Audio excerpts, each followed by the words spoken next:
Agora foi. Então, tá joia. Queria agradecer, o professor Bambi, ele vai se apresentar também para vocês, né? Mas o professor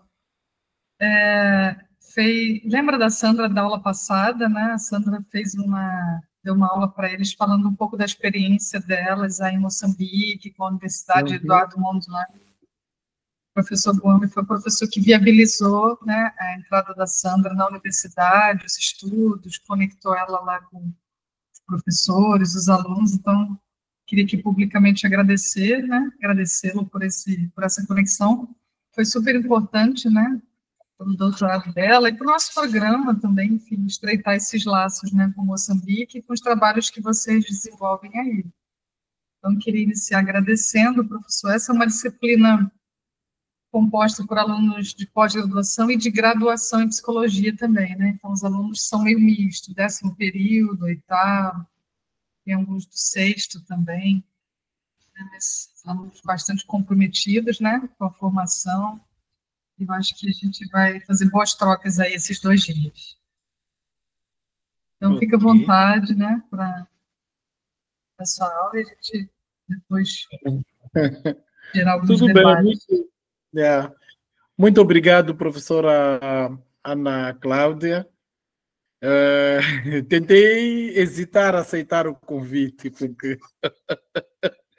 porque está o mesmo Muita do coisa. tempo.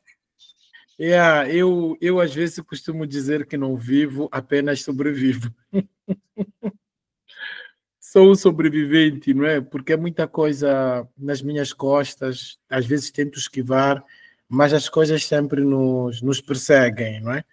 E é tudo sobre o trabalho e peço imensas desculpas quando às vezes não consigo responder da forma que gostaria que eu respondesse às suas solicitações. É mesmo pela pressão. Há vezes que desligo mesmo, dizer que não vou atender nada, que é para eu olhar um pouco da minha saúde mental, não é?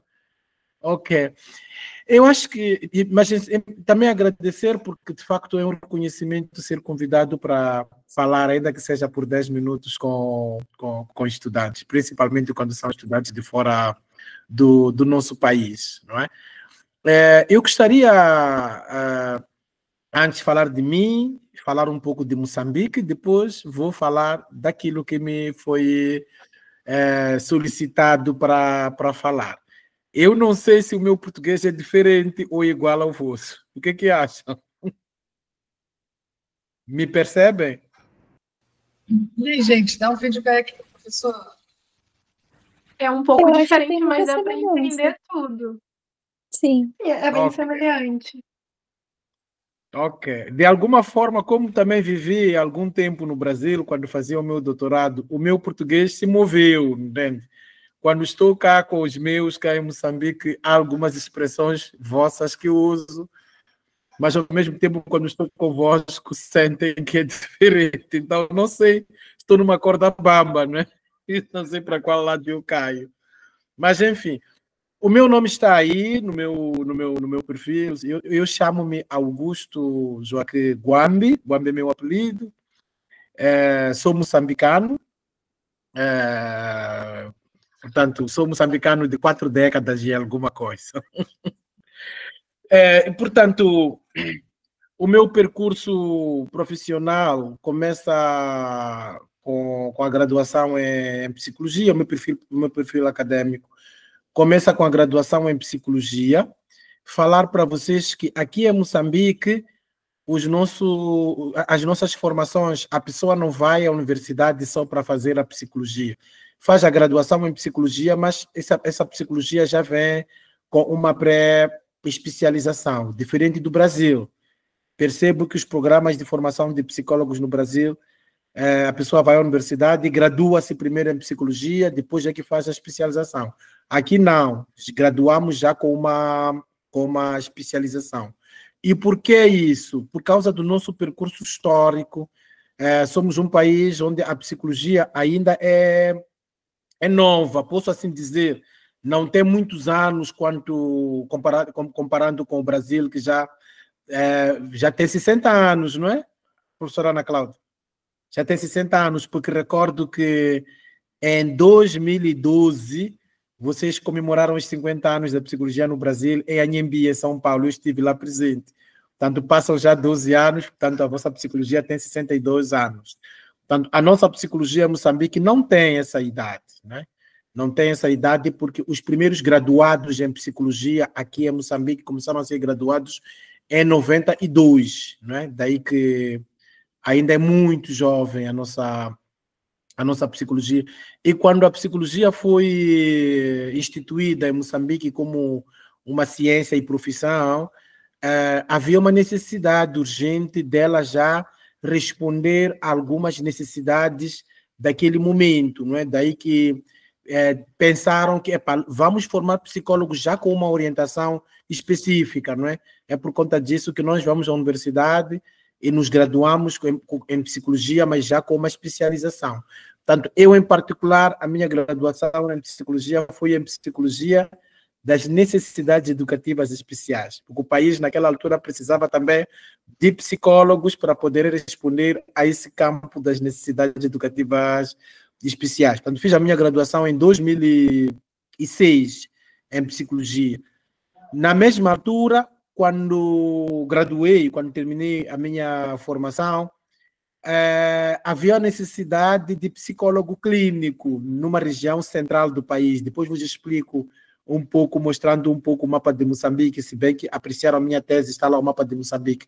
Na região central do nosso país, numa província do centro, havia necessidade de um psicólogo clínico num hospital central, que a enfermaria de psiquiatria não tinha nenhum psicólogo clínico. E o país não tinha naquele momento. E olhou um pouco para o nosso perfil, nós que tínhamos graduação em psicologia das necessidades educativas especiais, e eles acharam que tinha alguma aproximação com a clínica, e pediram-me para que eu saísse do meu país e deslocar-me para aquela região do país, e fui trabalhar lá como psicólogo durante 3 anos, não é? A assistir uma enfermaria de psiquiatria, e aproveitei a minha estadia naquele lugar para criar um serviço especial de reabilitação psicológica infantil, nesse caso para as crianças com necessidades educativas especiais, embora num contexto hospitalar, porque é lá onde eu tinha sido colocado para trabalhar, e para que não percorresse distâncias para um local onde eu pudesse assistir crianças com necessidades educativas especiais, decidi criar esse serviço dentro da unidade hospitalar. 3 anos depois, eu decidi voltar para Maputo, a minha terra natal. Só que quando volto para Maputo, eu larguei aquele trabalho do Ministério da Saúde, não é? Cansei, eu disse, isto não é para mim, eu preciso de fazer a outra coisa. Então, quando regresso para a minha cidade natal, a capital Maputo, tive 2 convites de trabalho, né? O primeiro convite tive numa organização LGBT que estava a nascer no país, não é? Chamada Associação Moçambicana para a Defesa das Minorias Sexuais. Portanto, eu fui convidado por essa organização para trabalhar com eles, que era para assistir famílias de adolescentes e jovens homossexuais que, na altura, enfrentavam problemas de estigma, não é? Havia muitos adolescentes que, quando os familiares descobrissem que eles são homossexuais, mandavam embora de casa, torturavam, não é? E submetiam eles em rituais vamos lá dizer, em tratamentos tradicionais para mudar a orientação sexual. E isso trazia, de alguma forma, conflito entre o indivíduo e a sua família. E, nessa altura, convidaram-me para poder trabalhar com essas famílias e promover um pouco de educação também das pessoas para que entendessem um pouco sobre essas questões que eram pouco faladas na altura. Estou a falar dos anos 2009, 2010. Portanto, não é muito distante, não é? Só para poder entender que houve muitas mudanças nas últimas 2 décadas aqui no nosso contexto de Moçambique, não é? Agora, nessa altura, quando fui convidado para trabalhar nessa organização, ao mesmo tempo recebi o convite da Universidade Eduardo Mondlane para ingressar como professor, não é? Porque fiz parte do primeiro grupo de psicólogos formados pela Universidade Eduardo Mondlane, que é a maior do país, a mais antiga, e o pessoal que formou a nós foi um grupo de psicólogos europeus, holandeses, porque havia um convênio entre a minha universidade e a Universidade de Twente, na Holanda, a Universidade de Ghent, também na Holanda, tanto em parceria com o José Eduardo Mangani, criaram um programa de psicologia, e muitos dos professores que formaram a nós eram desses países. Portanto, a ideia era formarem-nos e depois recrutarem do primeiro grupo para serem professores, né? E nessa altura, quando fui convidado pela universidade para trabalhar como professor, senti a necessidade de fazer uma pós-graduação, não é? E, ao mesmo tempo, eu olhei entre a ONG que eu estava a trabalhar nela, aqui chamamos ONG, não é? Vocês chamam ONG. Entre a ONG que eu trabalhava nela, Associação Moçambicana para a Defesa das Minorias Sexuais, né, e a universidade, eu precisava de fazer a pós-graduação, tanto para responder aos interesses da universidade, mas também para responder aos interesses daquela organização. Que, ao mesmo tempo, nós, naquela altura, deparávamos com um problema muito grande da alta prevalência do HIV em Moçambique, não é? E esse problema da prevalência alta do HIV, muitas vezes a população LGBT contribuía também com uma porcentagem muito grande, principalmente por falta de programas específicos que olhassem para essa população. E eu aí parei e pensei, olha, eu acho que vou fazer uma pós-graduação em saúde pública, não é? Então, nessa altura, decidi entrar para a Faculdade de Medicina da minha própria universidade, onde eu trabalho, a Faculdade de Medicina, e fiz um mestrado em saúde pública, não é? Agora, fui conciliando os dois trabalhos, comecei a entrar para as políticas públicas, integrei também o grupo técnico do Ministério da Saúde para a materialização do nosso... Eu não sei como é que se chama no Brasil, a política que orienta para a resposta nacional do HIV. Aqui em Moçambique chamamos de plano, de plano estratégico para a resposta, desculpa, chamamos de, chama-se PEN, né? Plano Estratégico para o Combate do HIV, não é? Chamamos assim, não sei como é que no Brasil se chama este documento. A maior política que um país tem para uma determinada área, não é? Portanto, para nós chamamos de PEN. Agora, eu comecei a integrar a um grupo técnico do Ministério da Saúde que se reunia com alguma regularidade para poder discutir algumas estratégias de como materializar essa política ou esse plano. E quando fui convidado para entrar neste grupo, era também para poder trazer algum conhecimento, algum subsídio que pudesse gerar atividades específicas que respondessem às necessidades, neste caso, da população LGBT, em particular ao grupo dos homens que fazem sexo com homens, não é? Então, integrei aquele grupo, tive a oportunidade de melhorar muito o meu conhecimento, estabeleci bastantes links, porque a nível daquela organização que eu trabalhava nela, né, a Lambda, eu tinha relação com outras organizações iguais de outros países de África que enfrentavam também os mesmos problemas que Moçambique enfrentava com esta população em particular. Agora, a minha integração ao grupo técnico do Ministério permitiu com que também se criasse um grupo específico que atendesse às populações vulneráveis, não é? Aqui, quando a gente fala das populações vulneráveis, não sei se é o mesmo que falar das populações vulneráveis do Brasil. Aqui em Moçambique, quando falamos de populações vulneráveis, referimos-nos a aqueles grupos populacionais que, pela sua natureza e pela conjuntura das razões sociodemográficas e algumas outras especificações do gênero, entre outras, estão em maior, estão com alguma vulnerabilidade de sofrer a exclusão, entre outros. E esses grupos vulneráveis, aqui em Moçambique, só para citar alguns, referimos-nos a pessoas idosas, né? Referimos-nos a pessoas com deficiência, referimos-nos às mulheres, não é? Referimos-nos às crianças, não é? Referimos-nos aos professores. Depois podem me perguntar por que é que nós incluímos professores nesse grupo. Referimos-nos também aos profissionais da saúde, referimos-nos aos policiais e o pessoal do exército, referimos-nos aos caminhoneiros, nós chamamos de camionistas no meu português, mas acho que vocês chamam de caminhoneiros, né? Aos caminhoneiros. Portanto, é uma lista enorme de pessoas que achamos de que são propensas a contrair facilmente o HIV por causa da sua condição. Portanto, para cada grupo desses, tem as suas características específicas que não vou aqui detalhar, salvo se tivermos que fazer alguma discussão por que as mulheres estariam também nesse grupo de pessoas vulneráveis, por que os idosos estariam nos grupos vulneráveis. Agora, dentro das populações vulneráveis, existem também populações na altura chamávamos de populações de alto risco, né? Porque temos pessoas vulneráveis, mas dentro das pessoas vulneráveis, temos aquelas que chamamos de populações de alto risco.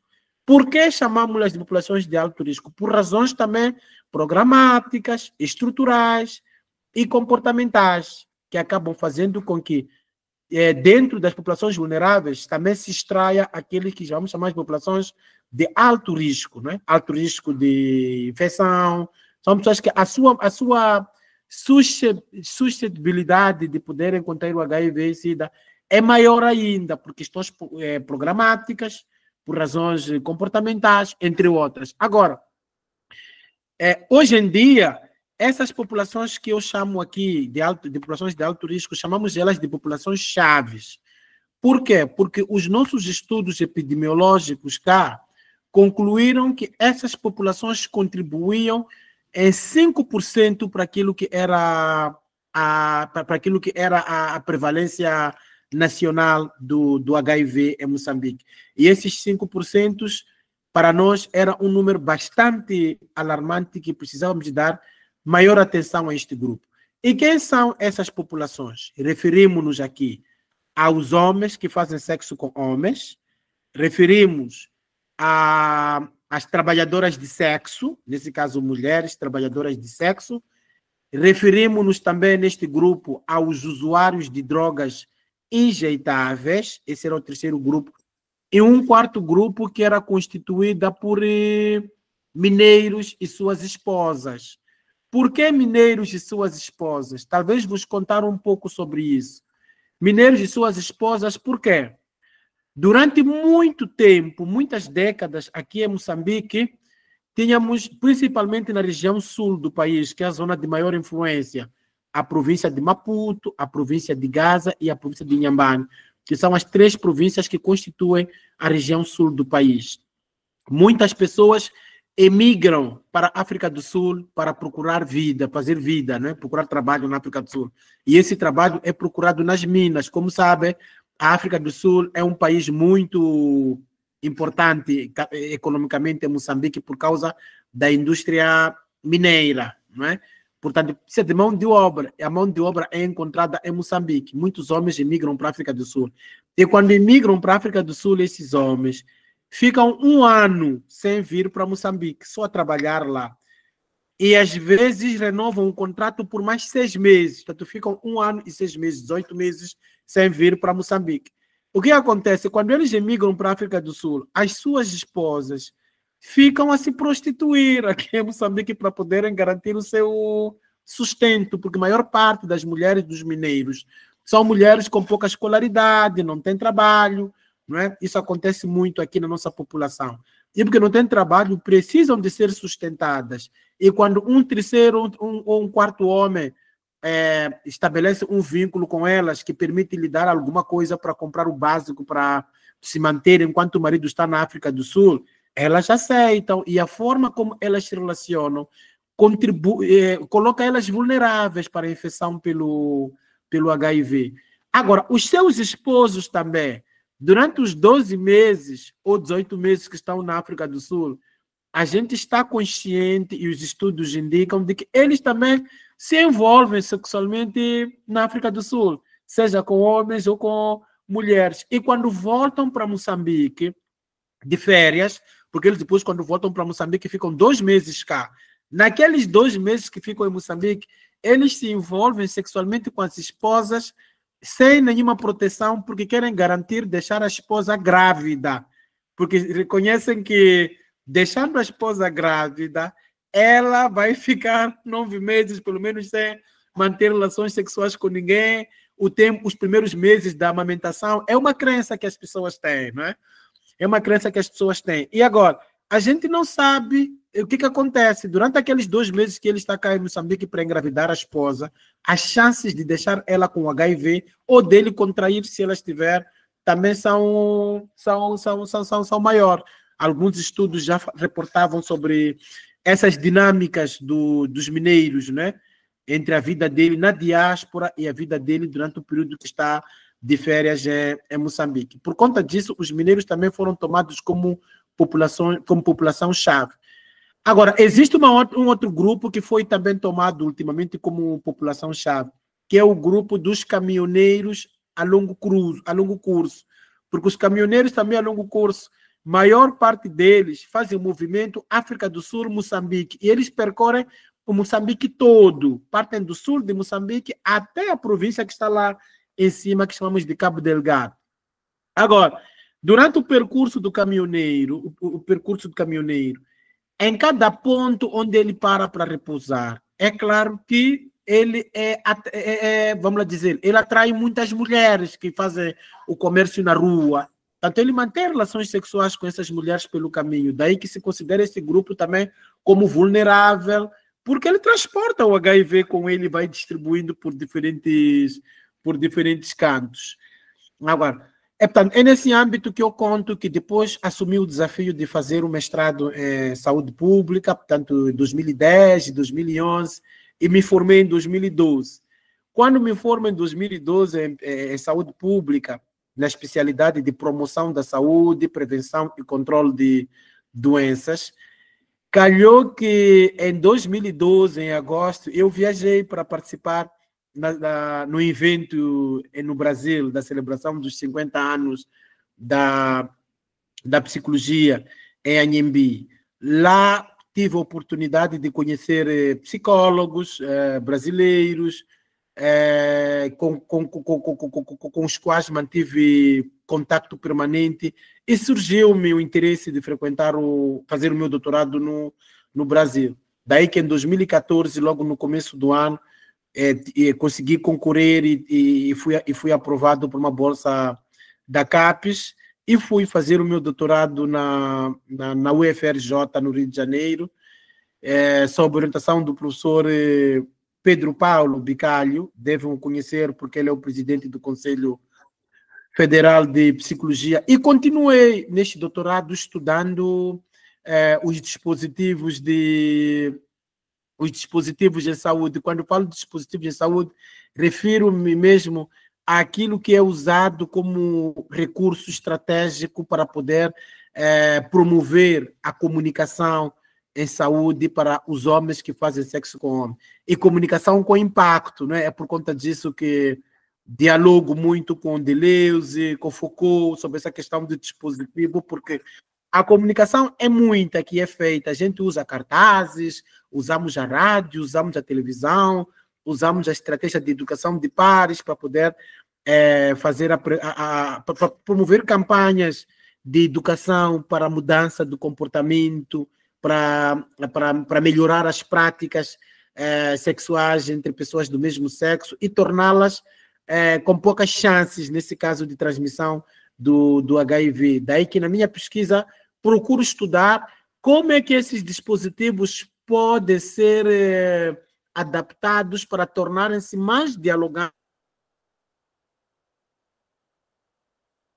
de facto, a população. Porque é normal uma pessoa receber uma informação, mas essa informação não tocar na pessoa, não provocar nenhum impacto. Daí que a minha reflexão com os meus pesquisados no doutorado foi mesmo de dialogar com as pessoas e poder perceber o que essas pessoas acham que pode ser usado para poder se comunicar com elas, e comunicar-se com elas com impacto. É por isso que uso muito o campo de trabalhar a subjetividade para poder descobrir o que realmente pode afetar as pessoas. Esse é o meu percurso acadêmico, não é? Tenho uma licenciatura em Psicologia das Necessidades Educativas Especiais, um mestrado em Saúde Pública e um doutorado em Psicologia pela UFRJ. Agora, em termos ocupacionais, profissionalmente, eu atualmente trabalho na Universidade Eduardo Mondlane, que eu falei aqui, que é a maior universidade, a mais antiga, né, do país. A minha universidade tem uma população estudantil de aproximadamente 50 mil estudantes, né, com admissões ao ano de mais ou menos 5 mil candidatos para diferentes cursos. Portanto, a minha universidade é muito tradicional. Portanto, os nossos cursos são aqueles cursos tradicionais. Por exemplo, vais encontrar na minha universidade um curso de licenciatura ou de graduação em Direito, graduação em Sociologia, graduação em Geografia, graduação em História, que nas outras universidades que temos cá já não vai encontrar os cursos com essas designações, porque são universidades politécnicas, são universidades focadas mesmo para o trabalho, enquanto que a minha está mais voltada para a formação de pessoas que vão contribuir também com a pesquisa, com a criação do conhecimento, o conhecimento que vai iluminar o pensamento daqueles que estão nas áreas de intervenção. Portanto, eu trabalho na psicologia, oferecendo disciplinas como modelos de intervenção comunitária, psicologia comunitária, dinâmicas de grupo, e também trabalho com a avaliação psicológica, né, que é o psicodiagnóstico.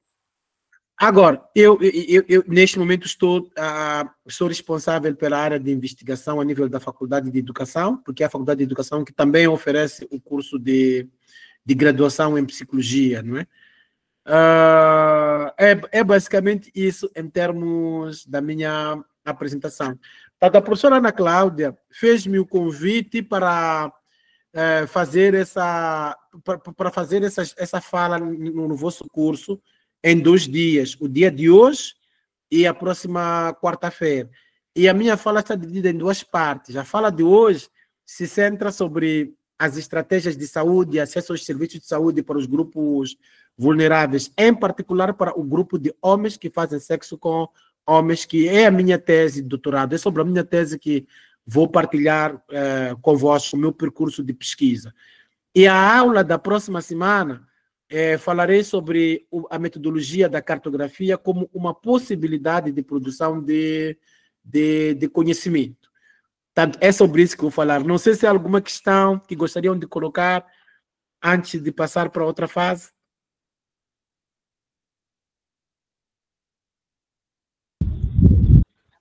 Alguma pergunta, gente, sobre a formação? Nossa, um longo percurso aí, né, professor? Parabéns. Muito bom, muito bom. Pode perguntar, Sara.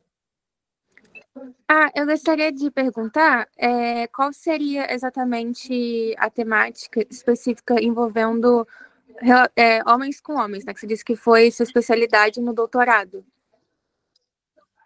Eu acho que ele vai tratar disso agora, né, professor? Vou tratar disso agora. Então, me adiantei, foi mal.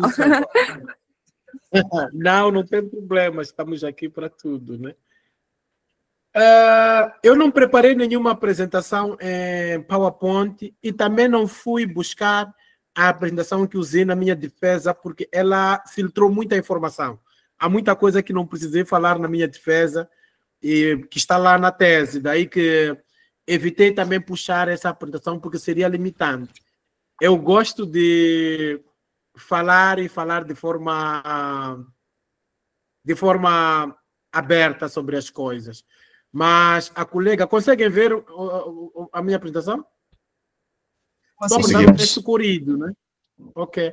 Só quero mostrar aquilo que foi o tópico da minha tese, né? Dispositivos de saúde, um olhar sobre equidade e direitos com homens que fazem sexo com homens. Quando eu falo sobre o olhar sobre direitos, aqui nos direitos, porque vocês podem achar estranho, como é que ele fala de dispositivos em saúde e depois está a falar sobre um olhar sobre equidade e direitos. É que considero eu que o direito à saúde é também um direito, né? A questão de saúde é também um direito e sendo um direito para podermos garantir questões de saúde, é preciso que outros direitos também sejam garantidos para esta população em particular. Portanto, este é que foi o tópico da minha tese de doutorado. Agora, uma das questões que eu gostava de começar por falar sobre elas aqui na minha apresentação, não vou seguir muito na letra aquilo que está na tese, prefiro deixar que o meu pensamento me guie, não é? Falar com alguma espontaneidade sobre os factos, né? Simplesmente só quero aproveitar os pontos de como é que a tese está estruturada para poder lembrar sobre o que falar em cada momento, não é? E neste momento eu só quero vos apresentar Moçambique porque alguns podem não fazer ideia de onde é que está este Moçambique no mapa, né? Estão a ver aqui a carta do mundo, né? O Brasil está aqui. Não sei se conseguem me ver. Eu gosto que as pessoas me deem indicação de que estão... Enquanto o Brasil está aqui... Perfeitamente. Moçambique está aqui, né? Moçambique está aqui, a vermelho. O outro vermelho que está pintado no mapa é Angola, porque eu sei que o Brasil fala mais de Angola e menos de Moçambique, não é? E às vezes confundem-nos, né? Eu recordo algumas vezes, eu no Brasil, que até confesso que às vezes ficava irritado, porque as pessoas, quando se encontrassem comigo em restaurantes, por exemplo, me perguntavam assim: ah, então você é de onde? Eu dizia: sou de Moçambique. Ah, é de lá de África? Sim, sou de África. Então você conhece o João? Mas João, que é João? Qual João? De Angola. Mas olha, a diferença entre Moçambique e Angola é tão grande, é tão grande que eu não sou capaz de conhecer o João de Angola, não é? Daí que, inclusive, a relação entre moçambicanos e Angola e angolanos não é muito próxima, confesso-vos, não é? Nós temos uma relação muito próxima com os sul-africanos do que com os angolanos, porque estão distantes. Angola não faz fronteira com Moçambique, não é? Eu também podia arriscar dizer que a diferença entre Moçambique e Angola é a diferença de Brasil com os Estados Unidos, não é? A ligação é por ponte aérea. Então, e as pessoas, quando vêm para Moçambique vindo de Angola, vêm de lugares específicos e para lugares específicos em Moçambique. É diferente da África do Sul, que é aqui ao lado, não é? Com alguma frequência, a gente viaja para a África do Sul para ir fazer compras, não é? A gente vai para a África do Sul para encontrar lojas da Zara, sei lá, entende? Então, nós vamos mais para a África do Sul e pouco para Angola. Na minha vida, desde que me conheço como pessoa, só pisei uma vez em Angola, não é? Fui lá para Angola, até estava no doutorado, não é? Foi em 2015 que fui contratado para ir para Angola, para ir ajudar a população, a organização igual à Lambda, né? Uma organização LGBT em Angola que também queria criar o mesmo programa que nós tínhamos aqui em Moçambique. E apareceu uma organização holandesa que contratou-me como consultor por 2 semanas para Luanda. E foi a única vez e nunca mais voltei para Angola. Mas eu não fico 2 meses sem pisar na África do Sul, por exemplo, né? Daí que precisamos sempre dissipar essa dúvida. Agora, para falar sobre homens que fazem sexo com homens em Moçambique, questões de saúde deste grupo, é importante que eu vos fale qual é que é o ambiente legal da população LGBT em Moçambique, não é? Dizendo isso, eu vou começar dizendo assim. Aqui em Moçambique, nós crescemos, eu nasci na década de 80, nasci, cresci, e praticamente não se falava de homossexualidade aqui em Moçambique. Quando se falasse, falava-se lá de longe, não é? Nós assistíamos telenovelas. Aqui em Moçambique tem muita influência brasileira por causa das telenovelas que passam nos nossos canais televisivos. São telenovelas brasileiras. Exibem muitas telenovelas brasileiras. Só para ter ideia, eu aos 6, 7 anos já assistia a telenovela Sinha Moça, Roque Santeiro, Roque Santeiro, Vale Tudo, Tieta, Sassaricando. Então, consumimos isso. Daí que, antes de eu estudar para o Brasil, eu era professor. Os nossos alunos nas escolas aqui, estou a falar dos adolescentes nas escolas secundárias, escrevem brasileiro, escrevem português brasileiro. E enfrentavam muitos problemas aqui com os professores de língua portuguesa. Eu mesmo era professor de língua portuguesa na altura e era muito rigoroso na escrita com os meus alunos. Hoje em dia perdi essa habilidade por conta de também ter me imiscuído no português brasileiro. Importa também dizer-vos que Moçambique não ratificou o novo acordo ortográfico. Ainda usamos aquele português antes do acordo ortográfico. Daí que o rigor ainda continua existindo na escrita aqui.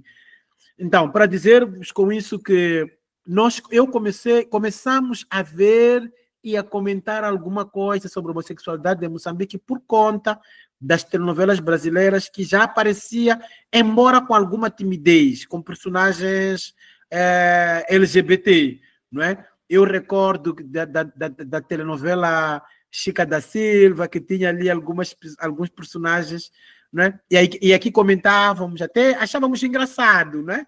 Achávamos engraçado. Mas a questão é que, não se falando sobre a homossexualidade de Moçambique, não quer se dizer que ela não existia. Existia, mas não era objeto de censura, não era alvo de censura. Atenção. De tal forma que os nossos pais, nossos avós, hoje em dia, quando conversam conosco sobre a homossexualidade, nós conversamos também com eles, eles conseguem nos dizer assim, isso aí a gente não falava, mas sabemos que existia. Inclusive, há pessoas, já 2 mulheres, 2 homens que conhecemos nos nossos tempos, que viviam juntos, ninguém questionava, ninguém dizia nada. Me percebe? Mas o que está a acontecer é que, por causa das telenovelas brasileiras, digo isso com muita segurança, não é? Começou já a haver essa questão das pessoas acharem que deviam se soltar, deviam começar a viver as suas vidas da forma como elas sentiam que podiam viver, visto que as telenovelas mostravam que as pessoas podiam expressar a sua identidade de gênero, a sua orientação sexual de forma natural, sem que devam alguma coisa a alguém. Né? É por conta disso que começamos já a ver alguma visibilidade LGBT em Moçambique. Agora, quando começa a surgir essa questão da visibilidade LGBT em Moçambique, existe aqui em Moçambique uma organização chamada Liga dos Direitos Humanos, né? Que é uma organização da sociedade civil que trabalha a questão dos direitos humanos. Essa organização decidiu se meter na agenda também de discussão de questões dos direitos LGBT. Daí que no ano de 2006, eu já era psicólogo na altura e trabalhava na região norte do país. Vi pela televisão, no noticiário, que em Maputo estava a decorrer um seminário organizado pela Liga dos Direitos Humanos, e esse seminário discutia questões relacionadas com os direitos LGBT. E quem era o convidado como orador principal nesse seminário, como facilitador desse seminário? É o professor Luiz Motti, não sei se o conhece.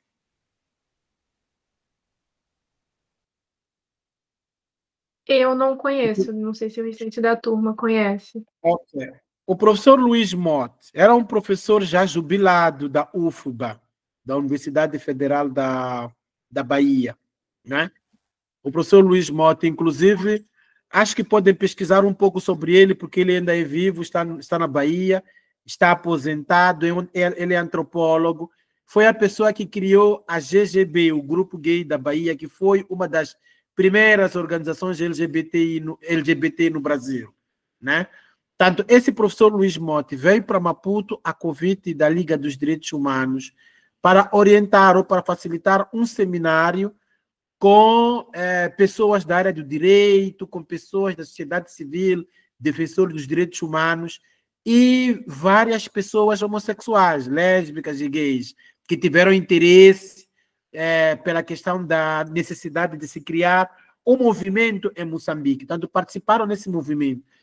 Foi nesse seminário, em 2006, que surgiu a primeira ideia de se formar uma associação de defesa dos direitos LGBT em Moçambique, chamada Lambda, né? O termo Lambda foi usado não porque significa realmente a Associação Moçambicana para a Defesa dos Direitos das Minorias Sexuais, mas foi usado, foi escolhido por causa do seu significado histórico, né? Lambda é aquele sinal do Y invertido, né?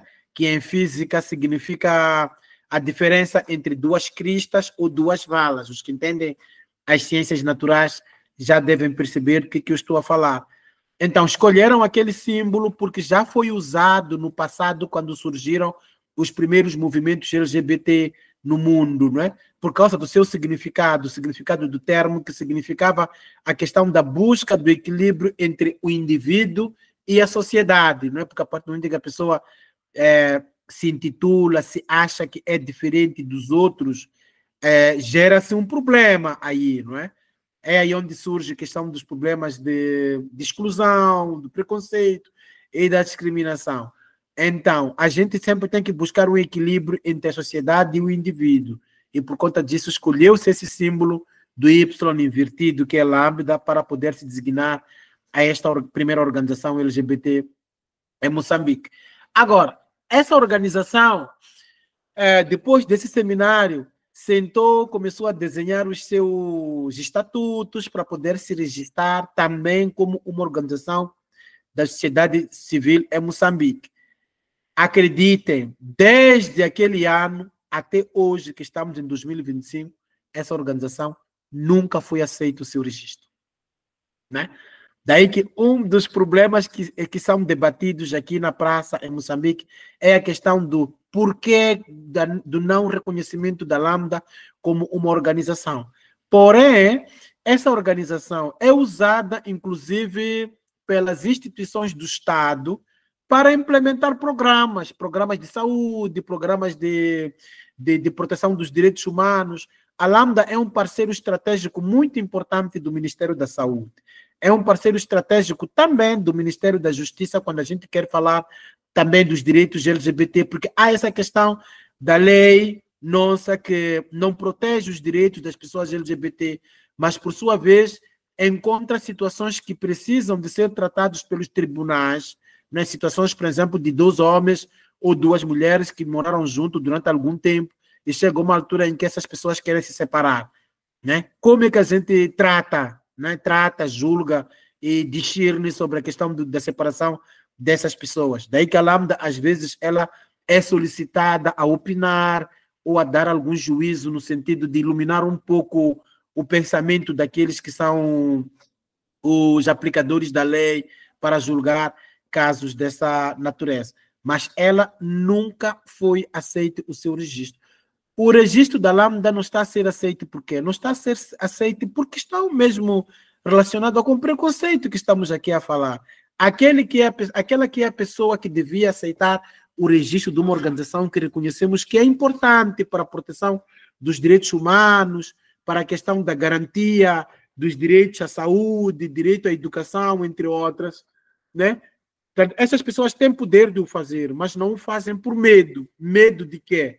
Eles têm medo de que, se forem a registrar o direito à associação, nesse caso para as minorias sexuais, que inclui o grupo dos homens, o grupo da população LGBT se aceitarem isso, consequentemente vão ser obrigados a aceitar outras coisas que este grupo pode vir a pedir. E uma das coisas que prende, na verdade, é o medo de um dia virem a ser obrigados a reconhecer o direito do casamento, não é? Mas, para já, o que os homossexuais pedem em Moçambique não é o casamento, é o reconhecimento do registro do direito, é o reconhecimento do direito à associação, não é? Mas, voltando um pouco para aquilo que estou aqui a tentar narrar, em Moçambique, vocês podiam me questionar, relações sexuais entre duas pessoas do mesmo sexo em Moçambique configura crime, né? E a resposta para isso é que hoje, em 2025, relações sexuais entre duas pessoas do mesmo sexo, um sexo consentido entre essas pessoas, não configura, quando forem pessoas adultas, não configura crime em Moçambique. Por quê? Em Moçambique tínhamos uma lei não, tínhamos um código penal que tinha lá nas suas cláusulas os vícios contra a natureza, não é? Que isso configurava-se crime com direito a uma condenação à prisão, não é? Uma condenação para a prisão, entre outras. O que é que nós chamamos de vícios contra a natureza? A lei não explicava o que são vícios contra a natureza. Mas nós entendemos que os vícios contra a natureza são aqueles casos de pessoas que mantêm relações sexuais com animais, né? Manter relações sexuais com animais, entre outras. Chamamos de vícios contra a natureza. Mas em nenhum momento ali se deixava claro de que o sexo entre pessoas do mesmo sexo fazia parte dos vícios contra a natureza.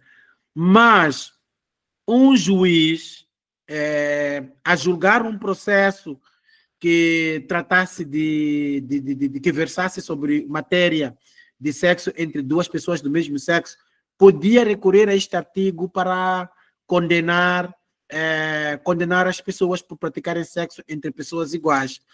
Então, por conta disso, quando a Liga dos Direitos Humanos refletiu sobre esse artigo do Código Penal, juntou-se a Lambda e outras organizações da sociedade civil e fizeram uma marcha muito grande, uma campanha muito grande, até que em 2013, atenção, em 2013, em dezembro de 2013, o Código Penal foi revisto, né? A nossa Assembleia da República, que é o órgão legislador, acabou removendo do Código Penal os vícios contra a natureza. Só que nessa altura, quando se removeu aquele artigo, houve uma campanha muito grande aqui, né? Como sabemos, a mídia às vezes desinforma. Os canais de televisão, sei lá o quê, começaram a publicar matéria que dizia que em Moçambique a homossexualidade foi legalizada. Isso gerou uma confusão muito grande aqui. Mas, graças às pessoas educadas, foram acontecendo também os debates nas televisões, entre outras, que ajudaram a acalmar a população. Dizer, neste caso, que a remoção daquele código, daquele artigo no Código Penal não significava necessariamente a legalização da homossexualidade, porque a homossexualidade nunca tinha sido descrita em algum dispositivo legal como crime. Portanto, não podemos legalizar aquilo que não era ilegal. Portanto, estavam a nos dizer, então, que a lei nunca disse que a homossexualidade é ilegal. Só que tomou uma providência cautelar, excluindo este artigo que podia ser usado para criminalizar duas pessoas adultas que têm sexo entre pessoas do mesmo sexo, não sexo consentido, que isso não configura crime. Então, quando isso aconteceu, maior abertura começou já a existir, a maior abertura no sentido de instituições de saúde reconhecerem de que é preciso, de facto, que se faça alguma coisa para garantir com que o tipo de sexo que é feito por dois homens ou que é feito por duas mulheres seja conhecido, seja estudado, que é para aqueles que são implementadores de programas de prevenção das ITS, vocês chamam de DST aí, nós chamamos de ITS e DTS, não? Vocês chamam de DST. Portanto, aqueles que são responsáveis por implementar programas de prevenção e tratamento das DSTs, e AIDS, né, pudessem também tomar este grupo dos homens que fazem sexo com homens como um grupo importante nas políticas públicas. Por conta disso, começamos já a ver o nosso Ministério da Saúde a ser responsável, atenção, por importar lubrificantes, porque havia também a necessidade de se ver a questão da redução de danos no sexo entre dois homens, né? Porque o que entrou para a política nacional que eu estava a falar aqui, para o Plano Estratégico Nacional para a Resposta do HIV, é apenas o grupo de homens que fazem sexo com homens. E uma das coisas que nós obrigamos o nosso Ministério da Saúde a fazer foi, olha, já que temos o grupo dos homens que fazem sexo com homens como grupo importante para a resposta nacional, vamos promover a prevenção neste grupo. E a forma de prover a prevenção das DSTs e HIV neste grupo é garantirmos o sexo seguro nessas pessoas. Daí que fizemos um trabalho de mapeamento das práticas sexuais e também formar educadores de pares, né? Porque adotamos também a estratégia de educação de pares para a promoção da saúde neste grupo.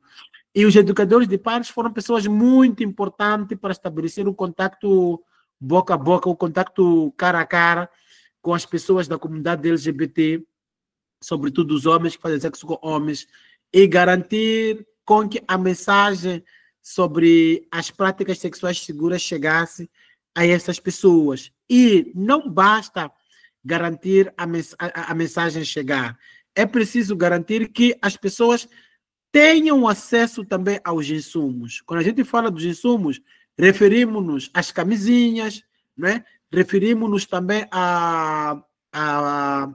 aos lubrificantes, porque a gente sabe que pela natureza biológica, a relação sexual entre dois homens, e a gente vai mapear as práticas sexuais, a prática, por exemplo, do sexo anal, é preciso ser vista também numa perspectiva de controle de dano.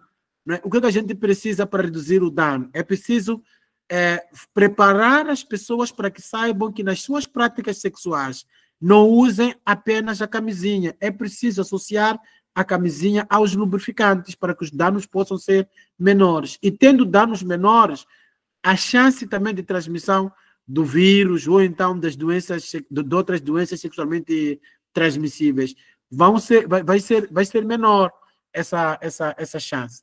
Portanto, é basicamente isso que foi acontecendo. Daí que quando a gente fala do ambiente legal para as pessoas LGBT em Moçambique, é importante que a gente deixe claro isso de que a lei o ordenamento jurídico moçambicano, ele é omisso, não diz nada, não diz que é ilegal. Mas se não diz que é ilegal, de forma tácita podemos entender também que não configura nenhum crime o relacionamento entre duas pessoas do mesmo sexo. Só que acontece também é que, não sendo crime o relacionamento entre duas pessoas do mesmo sexo, o Estado também não protege. Quando a gente diz que o Estado não protege, é que o Estado não tem leis, por exemplo, que ajudem a resolver conflitos quando esses conflitos surgirem. E a questão da educação. As pessoas cá não são todas que têm educação até o nível médio, educação superior. E por conta disso, as pessoas não sabem que aquilo que elas estão a fazer não é crime. E porque não sabem, as pessoas são sujeitas à extorsão policial. É normal duas meninas, quando estão na praia, ou dois homens estão no carro ou na rua e trocam algum afeto, alguma intimidade, a polícia às vezes manda parar as pessoas e pratica extorsão. E as pessoas, por medo da exposição e por medo de torturas policiais, acabam cedendo, dão para a polícia aquilo que a polícia precisa, que muitas vezes a polícia quer dinheiro, quer tirar oportunidade de tudo. Mas quando as pessoas encontram pessoas corajosas, que têm conhecimento, elas dizem à polícia, já que vocês consideram que é crime o que estamos a fazer, me mostrem, façam aquilo que vocês acham que deve ser feito.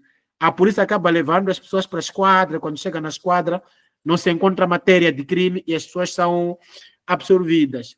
Só para dizer com isso que ainda enfrenta-se aqui em Moçambique problemas muito grandes, não é? Esta população em particular enfrenta este problema.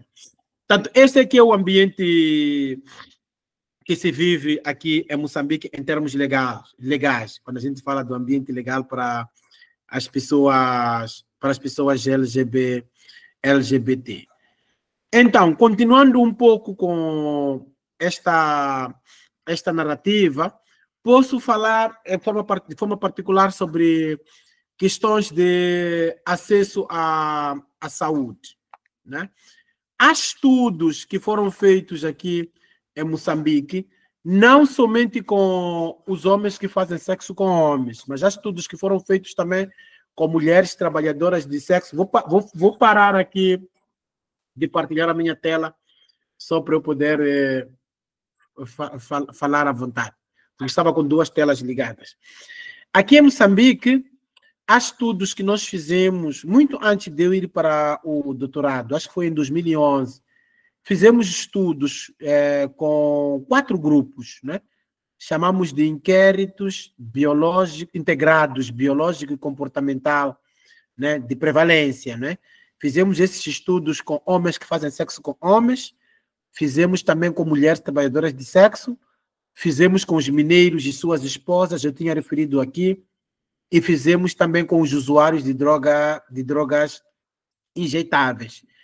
Qual era a essência desse estudo? A essência desses estudos era estimar o tamanho de cada uma dessas populações. Saber, em Moçambique, por exemplo, quantos homens que fazem sexo com homens que temos, quantas mulheres trabalhadoras de sexo, né? Quantos usuários de drogas injetáveis que nós temos e quantos mineiros e suas esposas temos.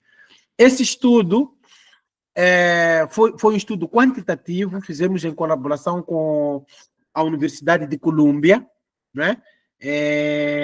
Foi-se um consórcio, a Universidade de Colômbia, o Instituto Nacional de Saúde, a Lambda, que é essa organização que eu estou a referir, as outras organizações também que trabalham com as mulheres trabalhadoras de sexo, uma organização que trabalhava com os mineiros e a outra que trabalhavam com os usuários de drogas injetáveis.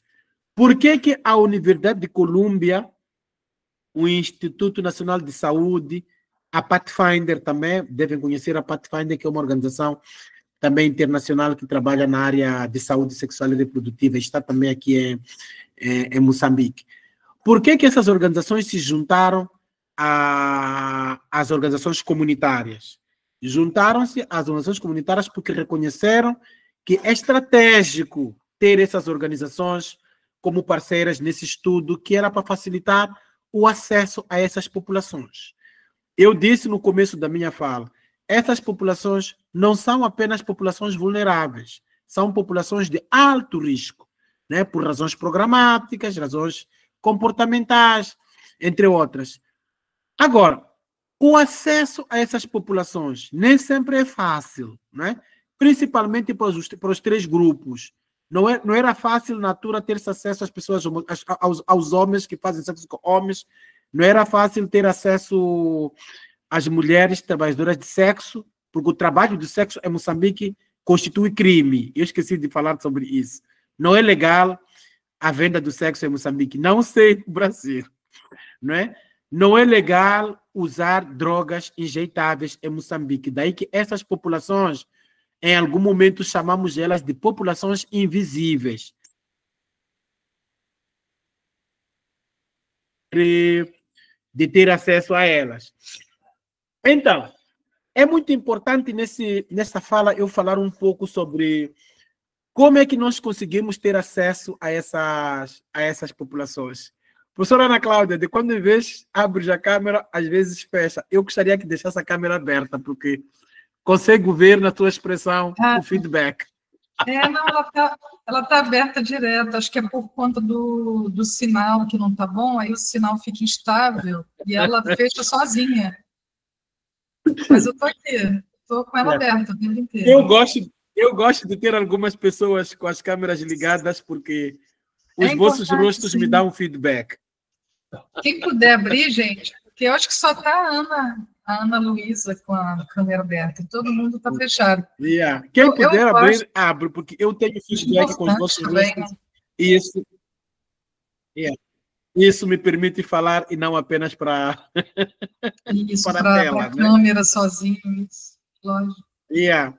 Então, continuando, dizia eu que é muito importante que eu partilhe isso convosco sobre como é que nós conseguimos ter acesso a essas populações, apesar de serem populações de difícil acesso. São populações invisíveis, as suas dinâmicas são invisíveis.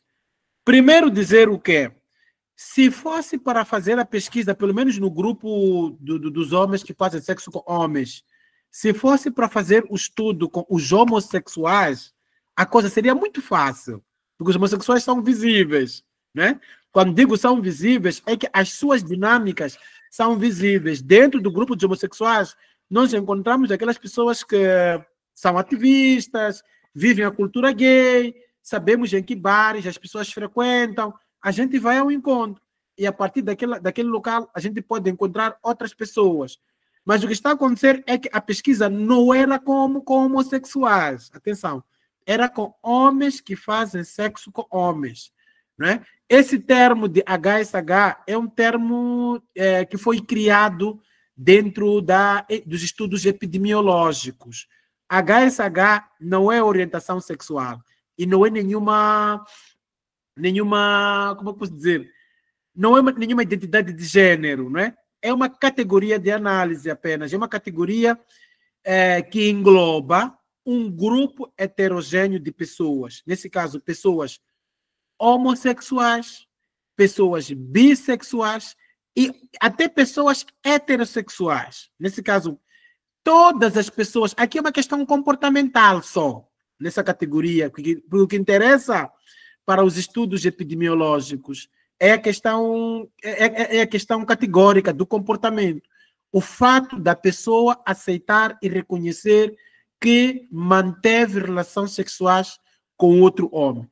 Por que motivo? Não interessa. Mas o que acontece é que nós, em termos epidemiológicos, procuramos estudar pessoas por conta do seu comportamento. Portanto, manteve relação sexual com homem. Portanto, as motivações para as pessoas manterem relações sexuais com homem, nesse caso, um homem manter relação sexual com outro homem, é uma questão que tem muitas razões por detrás. Algumas pessoas o fazem mesmo por orientação sexual. A pessoa sente atração, né? Atração física, emocional por outro homem. Tanto se envolve sexualmente. Tanto é esses que a gente vai chamar de homossexuais. Agora, se tivéssemos que trabalhar com homossexuais, perderíamos um outro grupo maior ainda para a pesquisa, não é? Daí que se cria esse grupo para poder encontrar também ou captar os homens, por exemplo, que se envolvem com outros homens por uma questão financeira. A pessoa quer dinheiro e vai se vender. E não importa se vende para mulher ou para homem. Se aparece um homem e pode lhe pagar, ele vai se envolver. Mas mesmo assim, não deixa de entrar no grupo. Ele vai entrar no grupo dos homens que fazem sexo com homens. Tanto há homens que se envolvem com outros homens porque estão privadas do oposto, não é? Não é homossexual.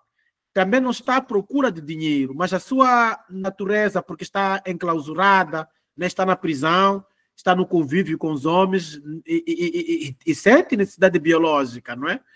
Desculpa a expressão, professora Ana Cláudia, a pessoa sente tesão, tem tesão e quer manter relação sexual. Portanto, vai se envolver com um homem igual. Portanto, as pessoas se envolvem também com outros homens por vários outros motivos, não é? Por uma questão de turismo, uma questão de curiosidade. Portanto, todo esse grupo acaba entrando na pesquisa. Portanto, é uma questão comportamental. Nesta pesquisa que nós fizemos para mapear quantos homossexuais, quantos homens fazem sexo com homens nós tínhamos no país, nós estipulamos um critério, que era o critério do tempo em que a pessoa manteve relações sexuais com outro homem. Né? Um dos critérios de inclusão era a pessoa reconhecer que nos últimos 12 meses manteve relação sexual com outro homem. Portanto, esse foi um dos critérios. Né? Para o grupo, por exemplo, das mulheres trabalhadoras de sexo, um dos critérios usado foi a pessoa reconhecer que nos últimos 12 meses a pessoa fez sexo em troca de alguma coisa. Podia não ser dinheiro, né? mas alguma coisa que teve benefício com ela, né? Para os usuários de drogas injetáveis, um dos critérios era a pessoa reconhecer que nos últimos 12 meses a pessoa usou alguma droga intravenosa, não é? E vice-versa. Então, nós pegamos para este tipo de pesquisa, como é que nós fizemos? É importante que eu partilhe isso convosco. Nós trabalhamos com uma metodologia chamada RDS, né?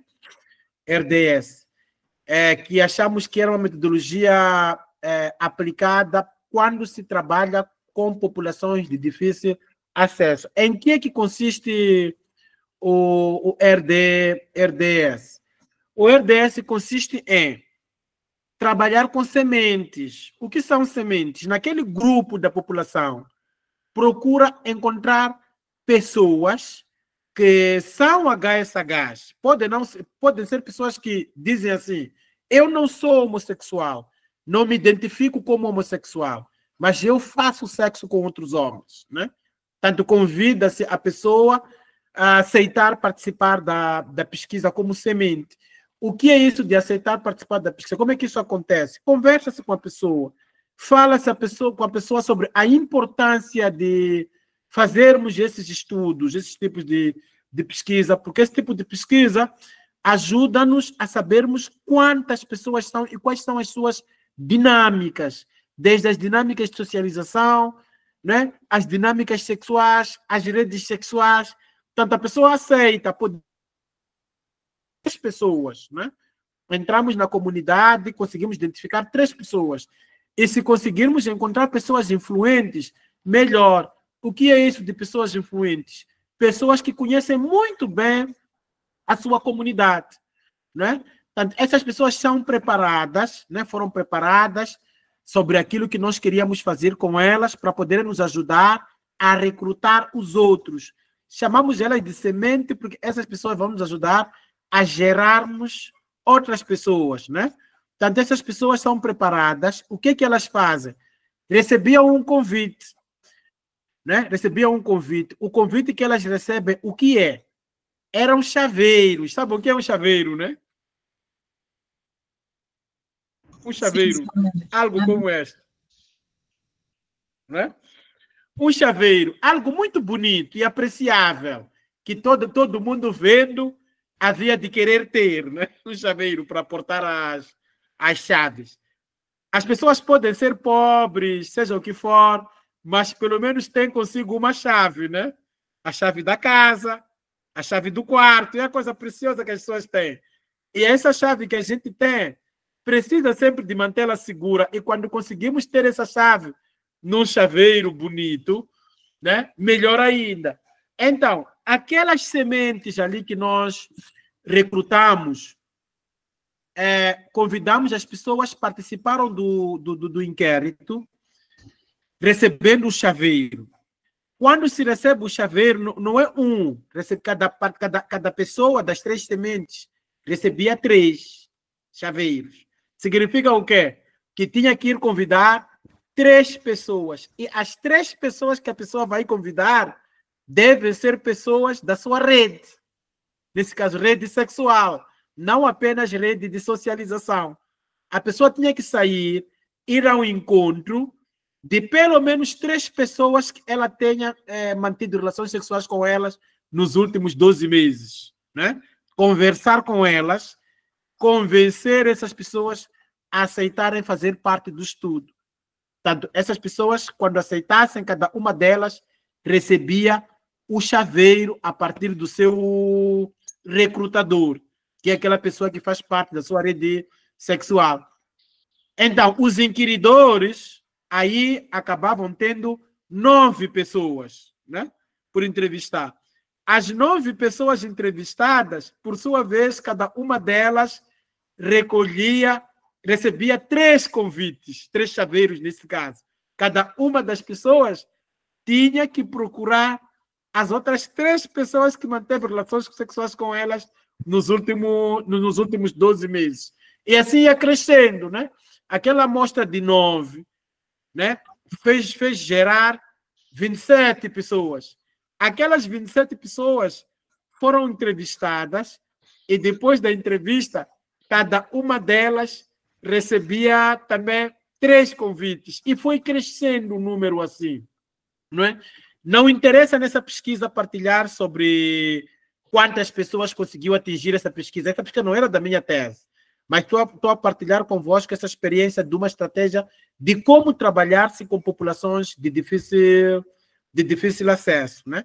A partir daí, o que os entrevistadores faziam com as pessoas já não interessa para a nossa aula, porque para vocês interessa saber como trabalhar com populações vulneráveis. Mas vindo cá, para a minha pesquisa em particular,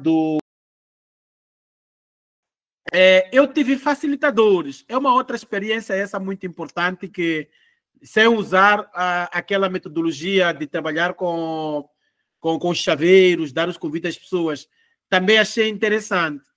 Qual foi a estratégia que eu usei? Eu trabalhei na Associação Lambda, primeiro como psicólogo, mas depois trabalhei como responsável do programa de saúde a nível do país.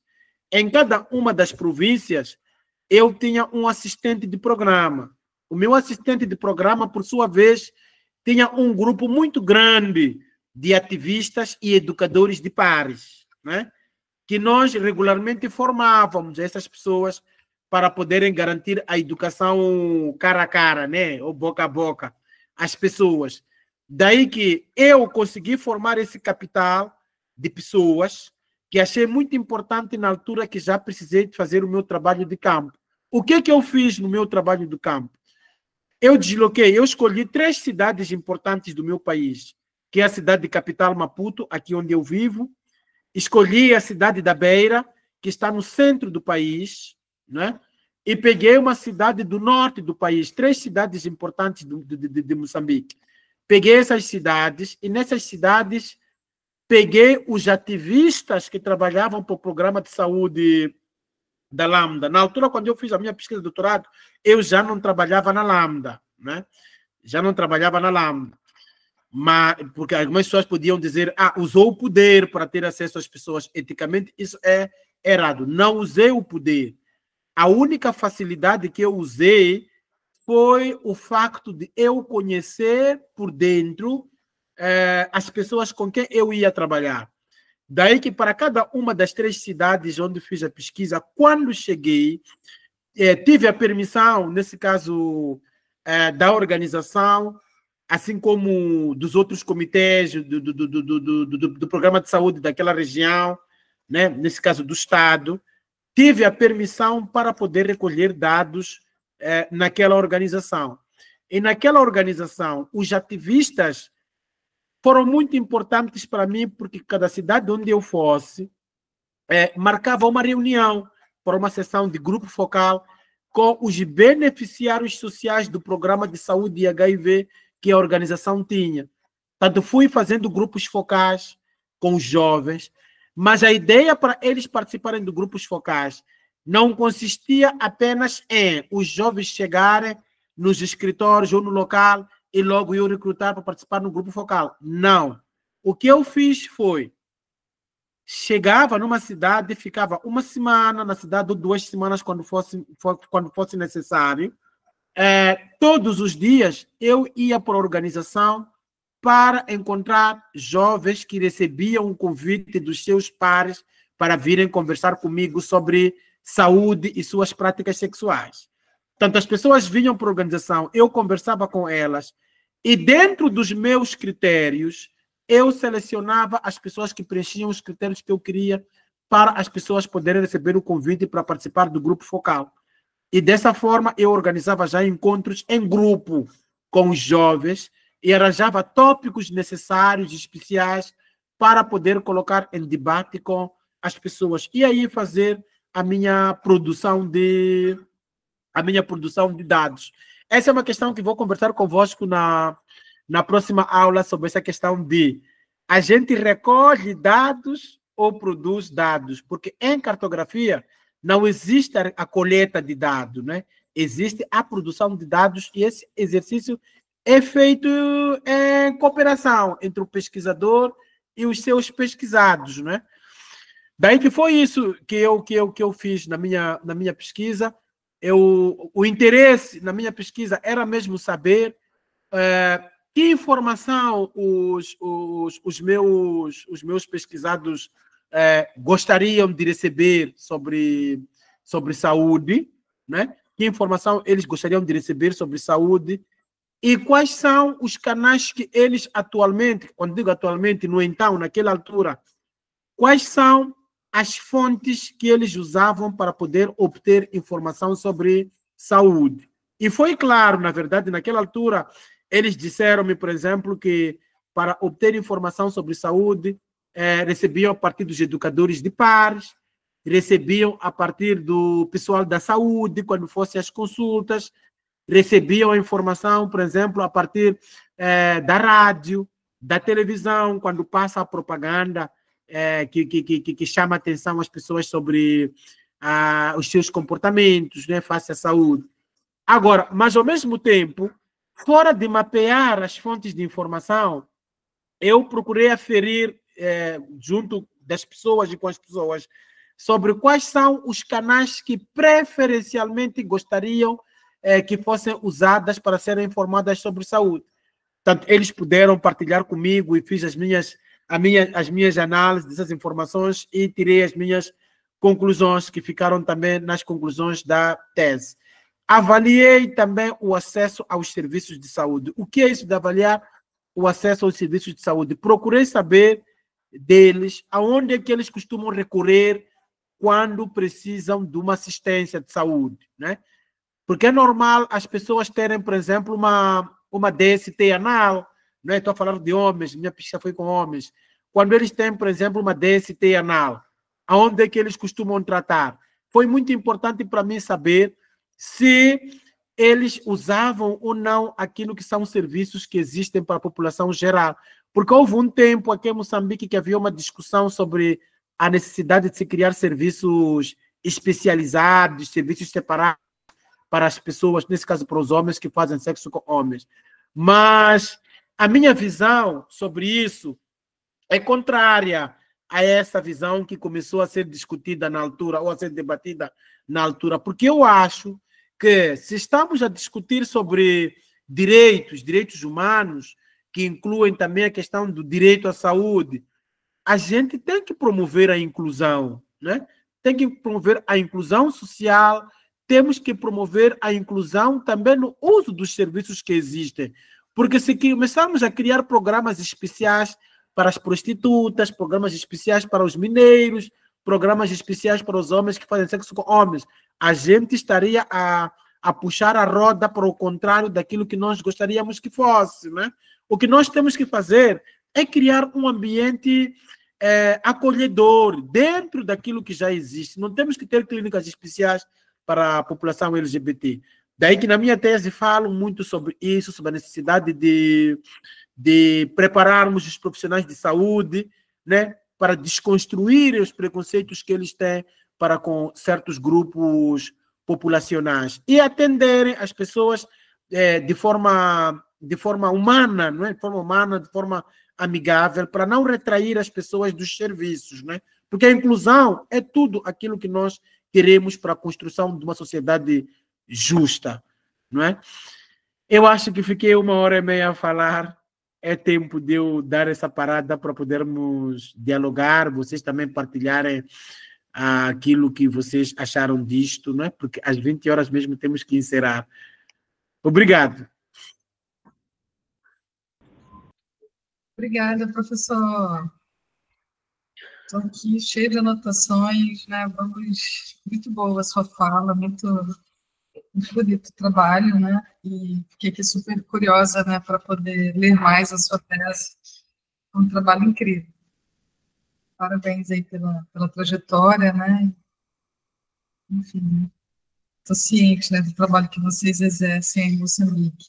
Muitos desafios, né, professor? Eu anotei, eu queria fazer umas perguntas, mas quero também deixar aberto aí para os alunos. Gente, vocês querem fazer alguma pergunta também? Por favor, vou só fazer a primeira para a gente dialogar aqui um pouco, e aí a gente abre para as outras perguntas, né? Eu achei super interessante quando o senhor apresenta a metodologia, que eu não sei bem a Sim. tradução, mas que é a metodologia de semente, né, para acessar o grupo, né, de participantes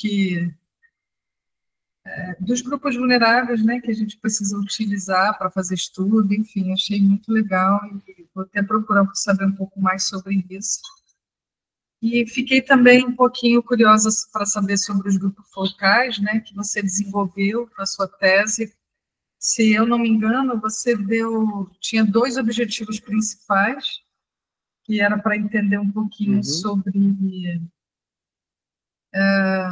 como eles faziam, né, para acessar, quais os dispositivos que eles usavam, né, para chegar às informações necessárias para eles, né? E esses grupos focais, como era a metodologia deles?